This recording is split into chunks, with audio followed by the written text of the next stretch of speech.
ಸ್ನೇಹಿತರೆ, ಮೀಡಿಯಾ ಮಾಸ್ಟರ್ಸ್ಗೆ ಸ್ವಾಗತ ಸುಸ್ವಾಗತ. ಗೆಳೆಯರೆ, ಈ ಸರ್ಕಾರಗಳಿಗೆ ಅದೇನಾಗಿದೆಯೋ ಗೊತ್ತಿಲ್ಲ. ಅವರಿಗೆ ನಿಸರ್ಗವನ್ನು ಕಟ್ಕೊಂಡು ಏನೂ ಆಗಬೇಕಾಗಿಲ್ಲ. ಜನರ ಬದುಕುಗಳು ಏನಾದರೂ ಅದು ಅವರಿಗೆ ಸಂಬಂಧಪಟ್ಟಿದ್ದಲ್ಲ. ಸಾವಿರಾರು ಕೋಟಿ ರೂಪಾಯಿಗಳ ಯೋಜನೆಗಳನ್ನು ಘೋಷಣೆ ಮಾಡಬೇಕು. ಅಲ್ಲಿ ಎಷ್ಟಾಗುತ್ತೋ ಅಷ್ಟು ಭಕ್ಷಣೆ ಮಾಡಿ ಹೊಟ್ಟೆ ತುಂಬಿಸ್ಕೋಬೇಕು. ಜನ ವಿರೋಧ ಮಾಡಿದ್ರೇನು, ಪರಿಸರ ಹಾಳಾದ್ರೇನು, ಅದು ಯಾವುದಕ್ಕೂ ಅವರು ತಲೆ ಕೆಡಿಸ್ಕೊಳ್ಳೋದು ಇಲ್ಲ. ಈಗ ನೋಡಿ, ಶರಾವತಿ ಪಂಪ್ ಸ್ಟೋರೇಜ್ ವಿಷಯದಲ್ಲಿ ಕೂಡ ಅದೇ ಆಗ್ತಾ ಇದೆ. ಶಿವಮೊಗ್ಗ ಹಾಗೂ ಉತ್ತರ ಕನ್ನಡ ಜಿಲ್ಲೆಯ ಜನರ ವಿರೋಧದ ನಡುವೆ ಕೂಡ ಸರ್ಕಾರ ಈ ಯೋಜನೆಯನ್ನು ಮಾಡಿಯೇ ಸಿದ್ಧ ಅಂತ ಹೊರಟಿದೆ. ಇದು ಒಟ್ಟು 10,500 ಕೋಟಿಗೂ ಅಧಿಕ ಮೊತ್ತದ ಯೋಜನೆಯಾಗಿದ್ದು, ಶರಾವತಿ ನದಿಗೂ ಸಮುದ್ರಕ್ಕೂ ಇರೋ ನಂಟನ್ನೇ ಇದು ತೆಗೆದು ಬಿಡುತ್ತೆ ಅಂತ ಅಲ್ಲಿನ ಸ್ಥಳೀಯರು ಆರೋಪ ಮಾಡ್ತಾ ಇದ್ದಾರೆ. ಮತ್ತೊಂದು ಕಡೆ ಈಗಾಗಲೇ ತಳಕಳಲೆ ಜಲಾಶಯದ ನಿರ್ಮಾಣದ ಸಮಯದಲ್ಲಿ ಒಂದಷ್ಟು ಜನರನ್ನ ಅಲ್ಲಿಂದ ಒಕ್ಕಲೆಬ್ಬಿಸಲಾಗಿತ್ತು. ಅವರಿಗೆ ಬೇರೆ ಕಡೆ ಜಾಗನೂ ಕೊಟ್ಟಿದ್ರು. ಈಗ ಹೊಸ ಯೋಜನೆಯ ಕಾರಣದಿಂದ ಆ ಜನ ಮತ್ತೆ ಅಲ್ಲಿಂದ ಜಾಗ ಖಾಲಿ ಮಾಡಬೇಕಾಗಿ ಬರುತ್ತೆ. ಇದು ಅಲ್ಲಿನ ಜನರ ಆಕ್ರೋಶಕ್ಕೆ ಕಾರಣವಾಗ್ತಾ ಇದೆ. ಆದರೂ ಬಡವನ ಕೋಪ ದವಡೆಗೆ ಮೂಲ ಅನ್ನೋ ಹಾಗಿದೆ ಪರಿಸ್ಥಿತಿ. ಅಲ್ಲಿನ ಜನರ ಗೋಳು ಸಮಾಜವಾದಿ ನಾಯಕ, ಬಡವರ ಬಂಧು, ದೀನದಲಿತರ ಆಪ್ತ, ಆಪದ್ ಬಾಂಧವ ಅಂತೆಲ್ಲ ಹೊಗಳಿಸ್ಕೊಂಡು ಖುಷಿ ಪಡೋ ಮುಖ್ಯಮಂತ್ರಿ ಸಿದ್ದರಾಮಯ್ಯ ಅವರ ಕಿವಿಗೆ ಕೂಡ ಮುಟ್ತಾ ಇಲ್ಲ. ಹಾಗಾದರೆ ಏನಿದು ಶರಾವತಿಯ ಕೂಗು? ಅಲ್ಲಿ ಸರ್ಕಾರ ಮಾಡೋದಕ್ಕೆ ಹೊರಟಿರೋ ಯೋಜನೆಯ ಸ್ವರೂಪ ಹೇಗಿದೆ?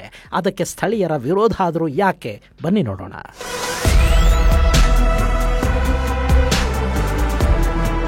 ಗೆಳೆಯರೆ, ಇತ್ತೀಚೆಗೆ ಸರ್ಕಾರದ ಕಣ್ಣು ಪಶ್ಚಿಮ ಘಟ್ಟಗಳ ಮೇಲೆ ಬಿದ್ದಿದೆ. ಅಲ್ಲೀಗ ಎತ್ತಿನ ಹೊಳೆ ಅನ್ನೋ ಜಗತ್ತಿನ ಅತ್ಯದ್ಭುತ ಹಣದಾಯಕ ಯೋಜನೆಯೊಂದು ನಡೀತಾ ಇದೆ. ಕೆಲ ತಿಂಗಳ ಹಿಂದೆ ಎತ್ತಿನ ಹೊಳೆಯಲ್ಲಿ ನೀರು ಹರಿಸೋ ಪ್ರಯತ್ನನೂ ನಡೀತು. ಆದರೆ ಆ ನೀರು ಎಲ್ಲಿವರೆಗೆ ಬಂತು ಅನ್ನೋದು ಗೊತ್ತಿಲ್ಲ. ಇನ್ನು ಈಗ ವಿದ್ಯುತ್ ಉತ್ಪಾದನೆಯ ಕಾರಣವನ್ನು ಕೊಡ್ತಾ ಶರಾವತಿಯ ಒಡಲಿಗೆ ಸರ್ಕಾರ ಕೈ ಹಾಕಿದೆ. ಅತ್ಯಂತ ವಿರಳ ಪ್ರಭೇದದ ಸಿಂಗಳೀಕಗಳಿರುವಂಥ ಅಭಯಾರಣ್ಯದಲ್ಲಿ 10,500 ಕೋಟಿ ರೂಪಾಯಿ ವೆಚ್ಚದಲ್ಲಿ ಶರಾವತಿ ಪಂಪ್ ಸ್ಟೋರೇಜ್ ಯೋಜನೆಯನ್ನು ಕೈಗೆತ್ತಿಕೊಳ್ಳಲಾಗಿದೆ. ಈ ಯೋಜನೆ ಪ್ರಕೃತಿಗೆ ಮಾರಕವಾಗಲಿದ್ದು, ಕಾಡಿನ ನಾಶದ ಜೊತೆಗೆ ಶರಾವತಿ ನದಿ ಪಾತ್ರದಲ್ಲಿ ದೊಡ್ಡ ಸಮಸ್ಯೆಯನ್ನೇ ಸೃಷ್ಟಿ ಮಾಡುತ್ತೆ ಅನ್ನೋ ಮಾತುಗಳು ಕೇಳಿ ಬರ್ತಾ ಇವೆ. ಕಾಂಗ್ರೆಸ್ ಸರ್ಕಾರದ ಮಂತ್ರಿಗಳು ಕೂಡ ಇದಕ್ಕೆ ವಿರೋಧವನ್ನು ವ್ಯಕ್ತಪಡಿಸಿದ್ದಾರೆ. ಇಷ್ಟಾದರೂ ಈ ಯೋಜನೆ ಅದು ಯಾರೋ ಹೊಟ್ಟೆ ತುಂಬಿಸ್ತಾ ಇದೆಯೋ, ಅದು ಎಂಥ ಒತ್ತಡಕ್ಕೆ ಸರ್ಕಾರ ಬಿದ್ದಿದೆಯೋ ಗೊತ್ತಿಲ್ಲ. ಅಂತೂ ಎಲ್ಲ ವಿರೋಧಗಳ ನಡುವೆ ಕೂಡ ಇದು ವಿನಾಶಕಾರಿ ಅಂತ ಗೊತ್ತಿದ್ದೂ ಕೂಡ ಆ ಯೋಜನೆಗೆ ಸರ್ಕಾರ ಅನುಮತಿಯನ್ನು ಕೊಟ್ಟಿದೆ. ಇಲ್ಲಿ ಈ ಯೋಜನೆ ಏನು ಅನ್ನೋದನ್ನು ನೋಡೋದಾದ್ರೆ, ಗೆಳೆಯರೆ, ಶರಾವತಿ ನದಿಗೆ ಕಾರ್ಗಲ್ ಬಳಿ ಲಿಂಗನಮಕ್ಕಿ ಅಣೆಕಟ್ಟನ್ನು ಕಟ್ಟಿದ್ದಾರೆ. ಅದಕ್ಕೂ ಮೊದಲು ಹಿರೇಭಾಸ್ಕರ ಅಣೆಕಟ್ಟಿತ್ತು. ಆ ಬಳಿಕ ಲಿಂಗನಮಕ್ಕಿಯನ್ನು ನಿರ್ಮಾಣ ಮಾಡಿದರು. ಲಿಂಗನಮಕ್ಕಿ ಜಲಾಶಯದ ಬಹುಪಾಲು ನೀರನ್ನು ವಿದ್ಯುತ್ ಉತ್ಪಾದನೆಗಾಗಿಯೇ ಬಳಸಿಕೊಳ್ಳಲಾಗ್ತಾ ಇದೆ. ರಾಜ್ಯದ ಅತಿದೊಡ್ಡ ಜಲವಿದ್ಯುತ್ ತಯಾರಿಕಾ ಘಟಕಗಳ ಪೈಕಿ ಲಿಂಗನಮಕ್ಕಿ ಕೂಡ ಒಂದು. ಹೀಗೆ ಲಿಂಗನಮಕ್ಕಿ ಅಣೆಕಟ್ಟೆಯಿಂದ ಬಿಡಿಸಿಕೊಂಡು ಹರಿಯೋ ಶರಾವತಿ ಜೋಗ ಜಲಪಾತದಲ್ಲಿ ಕಣಿವೆಗೆ ಧುಮುಕ್ತಾಳೆ. ಆನಂತರ ಅವಳ ಹರಿವು ಅರಬ್ಬಿ ಸಮುದ್ರದ ಕಡೆಗೆ ಸಾಗುತ್ತೆ. ಶಿವಮೊಗ್ಗ ಜಿಲ್ಲೆಯ ತೀರ್ಥಹಳ್ಳಿ ತಾಲೂಕಿನ ಅಂಬುತೀರ್ಥದಲ್ಲಿ ಹುಟ್ಟುವ ಶರಾವತಿ ಹೊನ್ನಾವರದ ಬಳಿ ಸಮುದ್ರವನ್ನು ಸೇರೋಷ್ಟರಲ್ಲಿ ಸುಮಾರು 123 ಕಿಲೋಮೀಟರ್ಗಳಷ್ಟು ದೂರ ಹರಿತಾಳೆ. ಜೋಗ ಜಲಪಾತದ ನಂತರ ಶರಾವತಿಯ ಹರಿವನ್ನು ತಡೆಯುವ ನಿಟ್ಟಲ್ಲಿ 2 ಜಲಾಶಯಗಳನ್ನು ನಿರ್ಮಾಣ ಮಾಡಿದ್ದಾರೆ. ಅವುಗಳನ್ನು ಬ್ಯಾಲೆನ್ಸಿಂಗ್ ರಿಸರ್ವಾಯರ್ಸ್ ಅಂತ ಕರೀತಾರೆ. ಅದರಲ್ಲಿ ಒಂದು ತಳಕಳಲೆ ಜಲಾಶಯ ಆದರೆ ಮತ್ತೊಂದು ಗೇರುಸೊಪ್ಪ ಜಲಾಶಯ. ಈಗಾಗಲೇ ಈ ಜಲಾಶಯಗಳಲ್ಲಿ ನೀರನ್ನು ಶೇಖರಿಸಿ ಅದನ್ನು ವಿದ್ಯುತ್ ಉತ್ಪಾದನೆಗೆ ಬಳಕೆ ಮಾಡಲಾಗ್ತಾ ಇದೆ. ಆದರೆ ಈಗ ಮಾಡೋದಕ್ಕೆ ಹೊರಟಿರುವ ಈ ಶರಾವತಿ ಪಂಪ್ಡ್ ಸ್ಟೋರೇಜ್ ಯೋಜನೆ ಇದೆಯಲ್ಲ, ಇದು ತುಂಬ ವಿಭಿನ್ನವಾಗಿ ಕಾಣುವ ಯೋಜನೆ. ಇಲ್ಲಿ ಗೇರುಸೊಪ್ಪ ಜಲಾಶಯ ಶರಾವತಿ ಕಣಿವೆಯ ಕೆಳಭಾಗದಲ್ಲಿದೆ. ಹೀಗಾಗಿ ಒಮ್ಮೆ ಅಲ್ಲಿಗೆ ಹೋದ ನೀರನ್ನು ಮತ್ತೆ ಮೇಲ್ಭಾಗದಲ್ಲಿರುವ ತಳಕಳಲೆ ಜಲಾಶಯಕ್ಕೆ ವಾಪಸ್ಸು ತರುವ ಯೋಜನೆಯೇ ಈ ಶರಾವತಿ ಪಂಪ್ಡ್ ಸ್ಟೋರೇಜ್ ಯೋಜನೆ. ಇದನ್ನು ಮಾಡೋದ್ರ ಮೂಲಕ ಸರಿಸುಮಾರು 2,000 ಮೆಗಾವ್ಯಾಟ್ನಷ್ಟು ವಿದ್ಯುತ್ ಉತ್ಪಾದನೆ ಮಾಡೋ ಗುರಿಯನ್ನು ಹಾಕಿಕೊಳ್ಳಲಾಗಿದೆ. ಸಾಮಾನ್ಯ ದಿನಗಳಲ್ಲಿ ಅಂದರೆ ಮಳೆಗಾಲದಲ್ಲಿ ನೀರನ್ನು ಪಂಪ್ ಮಾಡುವ ಅಗತ್ಯ ಏನಿರುವುದಿಲ್ಲ. ಆದರೆ ಬೇಸಿಗೆಯ ದಿನಗಳಲ್ಲಿ ಗೇರುಸೊಪ್ಪ ಜಲಾಶಯದಿಂದ ತಳಕಳಲೆ ಜಲಾಶಯಕ್ಕೆ ನೀರನ್ನು ಪಂಪ್ ಮಾಡ್ಕೊಂಡು ಅದೇ ನೀರನ್ನು ಬಳಸಿ ವಿದ್ಯುತ್ ಉತ್ಪಾದನೆ ಮಾಡೋ ಯೋಜನೆ ಇದು. ಇಲ್ಲಿ ನೀರನ್ನು ಮೇಲಕ್ಕೆತ್ತೋದಕ್ಕೆ ಕೂಡ ವಿದ್ಯುತ್ತನ್ನು ಬಳಸ್ತಾರೆ. ಆದರೂ ಒಮ್ಮೆ ನೀರು ಮೇಲಿನ ಜಲಾಶಯಕ್ಕೆ ಬಂದರೆ ಆ ನಂತರ ಅದರಿಂದ ಮತ್ತೆ ಉತ್ಪತ್ತಿಯಾಗುವ ವಿದ್ಯುತ್ತಿನ ಪ್ರಮಾಣ ಹೆಚ್ಚಿರುತ್ತೆ ಅಂತ ಹೇಳಲಾಗ್ತಾ ಇದೆ. ಸೊ ಇಲ್ಲಿ ಶರಾವತಿ ನೀರನ್ನು ವಿದ್ಯುತ್ ಉತ್ಪಾದನೆಗೆ ಮಾತ್ರ ಬಳಸಿಕೊಳ್ಳುವ ಪ್ರಯತ್ನವೊಂದು ನಡೀತಾ ಇದೆ ಅನ್ನೋದು ಈಗ ಕೇಳಿ ಬರ್ತಾ ಇರುವ ಆರೋಪ.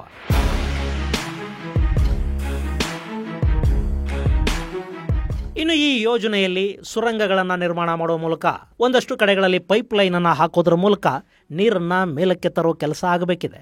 ಅದಕ್ಕೆ ಸರಿಸುಮಾರು 248 ಎಕರೆಯಷ್ಟು ಭೂಮಿ ಬೇಕು. ಇದರಲ್ಲಿ 120 ಎಕರೆಗೂ ಹೆಚ್ಚು ಅರಣ್ಯ ಭೂಮಿಯನ್ನ ಬಳಕೆ ಮಾಡ್ಕೋತಾರೆ. ಇನ್ನುಳಿದದ್ದು ರೈತರು ಹಾಗೂ ಹಿಡುವಳಿದಾರರ ಹೆಸರಲ್ಲಿರುವ ಭೂಮಿ. ಇಲ್ಲಿ ಸರ್ಕಾರ ಹಿಡುವಳಿದಾರರಿಗೆ ಹಾಗೂ ರೈತರಿಗೆ ಪರಿಹಾರವನ್ನು ಕೊಟ್ಟು ಅಲ್ಲಿಂದ ಕಳುಹಿಸುವ ಯೋಜನೆಯನ್ನ ಹಾಕೊಂಡಿದೆ. ಇದು ಸಹಜವಾಗಿ ನಡೆಯುವ ಪ್ರಕ್ರಿಯೆ. ಇನ್ನು ಇದಲ್ಲದೆ 120 ಎಕರೆಗೂ ಹೆಚ್ಚು ಅರಣ್ಯ ನಾಶ ಆಗತ್ತಲ್ಲ, ಅದು ಇಲ್ಲಿ ತುಂಬಾನೇ ಇಂಪಾರ್ಟೆಂಟ್ ಅನ್ನಿಸ್ತಾ ಇದೆ. ಯಾಕೆಂದ್ರೆ ಅಲ್ಲಿ ಸರಿಸುಮಾರು 15,000ಕ್ಕೂ ಅಧಿಕ ಮರಗಳಿಗೆ ಕೊಡ್ಲಿ ಪೆಟ್ಟು ಬೀಳುತ್ತೆ. ಅಷ್ಟೇ ಅಲ್ಲ, ಪ್ರಾಜೆಕ್ಟ್ ನಿರ್ಮಾಣದ ಹಂತ ಮತ್ತು ಆ ನಂತರ ಕೂಡ ಅಲ್ಲಿ ಕೆಲಸ ಮಾಡುವ ಜನಕ್ಕೆ ನೆಲೆಯನ್ನು ಒದಗಿಸುವ ಸಲುವಾಗಿ ಇನ್ನಷ್ಟು ಮರಗಳು ನಾಶ ಆಗುತ್ತವೆ. ಹಾಗೆ ಈ ಯೋಜನೆ ಪ್ರಾರಂಭ ಆದ ನಂತರ ದೊಡ್ಡ ದೊಡ್ಡ ಯಂತ್ರಗಳಲ್ಲಿ ಬರಬೇಕಾಗುತ್ತೆ. ಅದರ ಜೊತೆಗೆ ಸುರಂಗಗಳನ್ನು ನಿರ್ಮಾಣ ಮಾಡೋದಕ್ಕೆ ಒಂದಷ್ಟು ಸ್ಫೋಟಗಳನ್ನು ಕೂಡ ಮಾಡ್ತಾರೆ. ಇದು ಅಲ್ಲಿನ ಸೂಕ್ಷ್ಮ ವಲಯಕ್ಕೆ ಪೆಟ್ಟನ್ನು ಕೊಡುತ್ತೆ. ಅಲ್ಲಿನ ಜೀವ ವೈವಿಧ್ಯವನ್ನು ಇದು ನಾಶ ಮಾಡುತ್ತೆ. ಪ್ರಾಣಿ ಪಕ್ಷಿಗಳು ಅಲ್ಲಿಂದ ಬೇರೆ ಕಡೆಗೆ ಹೋಗೋ ಹಾಗೆ ಮಾಡಲಿದೆ ಅನ್ನೋದು ಪರಿಸರ ಹೋರಾಟಗಾರರ ಅಭಿಪ್ರಾಯ.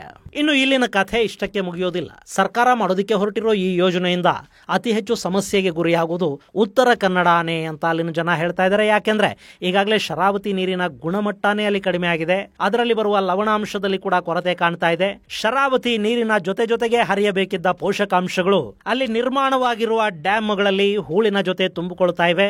ಇದರ ಜೊತೆ ಶರಾವತಿ ಹರಿಯುವ 123 ಕಿಲೋಮೀಟರ್ ವ್ಯಾಪ್ತಿಯಲ್ಲೇ ಈಗಾಗಲೇ 5 ಜಲಾಶಯಗಳಿರೋದ್ರಿಂದ ಆ ನದಿಯ ನೀರು ಸಮುದ್ರವನ್ನ ಸೇರೋದೇ ಅಪರೂಪ ಅನ್ನೋ ಪರಿಸ್ಥಿತಿಯಲ್ಲಿ ನಿರ್ಮಾಣ ಆಗಿದೆ. ಹೆಚ್ಚು ಮಳೆ ಬಂದ ವರ್ಷಗಳಲ್ಲಿ ಮಾತ್ರವೇ ಶರಾವತಿ ಸಮುದ್ರವನ್ನ ತಲುಪ್ತಾಳೆ.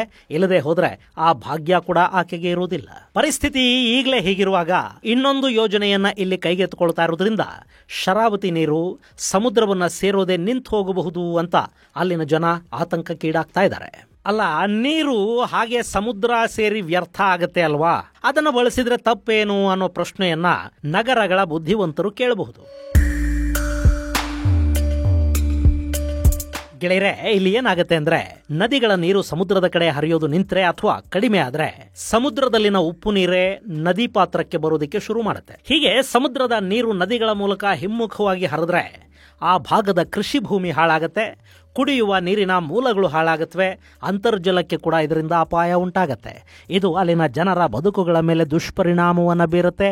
ಮುಂದೆ ಉತ್ತರ ಕನ್ನಡ ಜಿಲ್ಲೆಯ ಜನಕ್ಕೆ ಕುಡಿಯುವ ನೀರಿಗೆ ಕೂಡ ಸಮಸ್ಯೆ ಉಂಟಾಗಬಹುದು ಅನ್ನೋ ಭಯ ಅಲ್ಲಿನ ನಾಗರಿಕರನ್ನ ಕಾಡ್ತಾ ಇದೆ. ಇದರ ಜೊತೆ ಈ ಹಿಂದೆ ತಳಕಳಲೆ ಡ್ಯಾಮ್ ಕಟ್ಟೋ ಸಂದರ್ಭದಲ್ಲಿ ಒಂದಷ್ಟು ಮಂದಿಯನ್ನ ಅಲ್ಲಿಂದ ಜಾಗ ಖಾಲಿ ಮಾಡಿಸಿ ಬೇರೆ ಕಡೆಗೆ ಕಳುಹಿಸಲಾಗಿತ್ತಲ್ವಾ? ಆ ಜನ ಈ ಹೊಸ ಪ್ರಾಜೆಕ್ಟ್ನಿಂದಾಗಿ ಸಮಸ್ಯೆಗೀಡಾಗ್ತಾರೆ.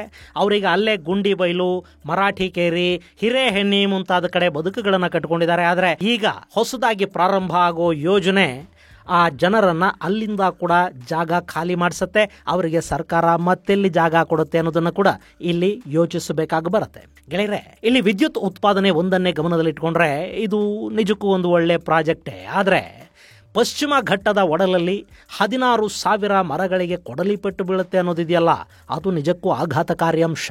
ದಶಕಗಳ ಕಾಲ ಪಶ್ಚಿಮ ಘಟ್ಟದಲ್ಲಿ ಬೆಳೆದು ನಿಂತ ಬೃಹತ್ ವೃಕ್ಷಗಳನ್ನ ಏಕಾಏಕಿ ನಾಶ ಮಾಡಿ ಅಲ್ಲಿ ಸುರಂಗಗಳನ್ನು ತೋಡ್ತಾ ಹೋದರೆ ಪರಿಸರದ ಮೇಲುಂಟಾಗುವ ಪ್ರಭಾವ ತೀವ್ರವಾಗಿರುತ್ತೆ.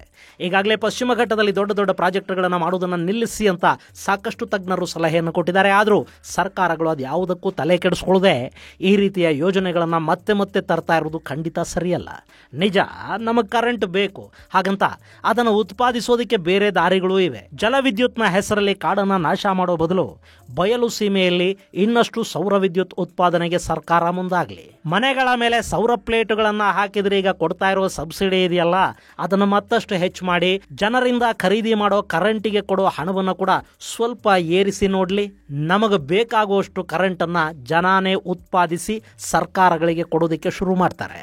ಗ್ರಾಮೀಣ ಭಾಗದಲ್ಲಿ ಖಾಲಿ ಬಿದ್ದಿರೋ ಜಮೀನುಗಳನ್ನ, ನೀರಾವರಿ ಸೌಕರ್ಯ ಇಲ್ಲದ, ಕಡಿಮೆ ಮಳೆ ಬೀಳುವ ಬಿಸಿಲು ಪ್ರದೇಶಗಳಲ್ಲಿನ ಭೂಮಿಯನ್ನ ವಿದ್ಯುತ್ ಉತ್ಪಾದನೆಗೆ ಬಳಕೆ ಮಾಡಲಿ.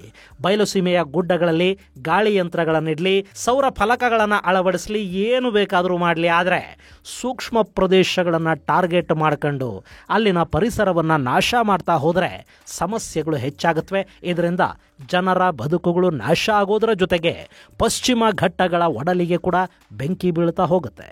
ಮೊನ್ನೆ ಈ ಯೋಜನೆ ಬಗ್ಗೆ ಅಭಿಪ್ರಾಯವನ್ನು ಕೇಳೋದಕ್ಕೆ ಕರೆದಿದ್ದ ಸಭೆಯಲ್ಲಿ 5,000ಕ್ಕೂ ಹೆಚ್ಚು ಮಂದಿ ಈ ಯೋಜನೆಯನ್ನು ವಿರೋಧಿಸಿದ್ದಾರೆ ಅನ್ನೋದು ಗೊತ್ತಾಗಿದೆ. ಆದರೂ ಇಂಧನ ಇಲಾಖೆ ಈ ಯೋಜನೆಗಾಗಿ ಹಠಕ್ಕೆ ಬಿದ್ದಿರೋದು ಯಾಕೆ?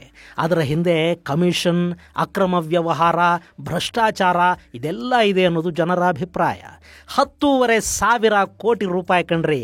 ಈ ಹಿಂದೆ ಕಾಂಗ್ರೆಸ್ನವರೇ ಆರೋಪ ಮಾಡಿದ ಹಾಗೆ ಇಲ್ಲಿ ಬರೀ 40% ಅಂದರೂ ಕೂಡ 4,000 ಕೋಟಿಗೂ ಹೆಚ್ಚು ಹಣ. ಅದು ಯಾರ್ಯಾರ ಜೇಬಿಗಿಳಿಯುತ್ತೋ ಯಾರಿಗೆ ಗೊತ್ತು. ಇದು ಗೆಳೆಯರೆ ಶರಾವತಿ ಪಂಪ್ಡ್ ಸ್ಟೋರೇಜ್ ಕುರಿತಾದ ಒಂದಷ್ಟು ಮಾಹಿತಿ. ಮುಂದಿನ ಸಂಚಿಕೆಯಲ್ಲಿ ಮತ್ತಷ್ಟು ವಿಶೇಷಗಳ ಜೊತೆ ಮತ್ತೆ ಭೇಟಿಯಾಗೋಣ. ಅಲ್ಲಿವರೆಗೆ ಜೈ ಹಿಂದ್, ಜೈ ಕರ್ನಾಟಕ.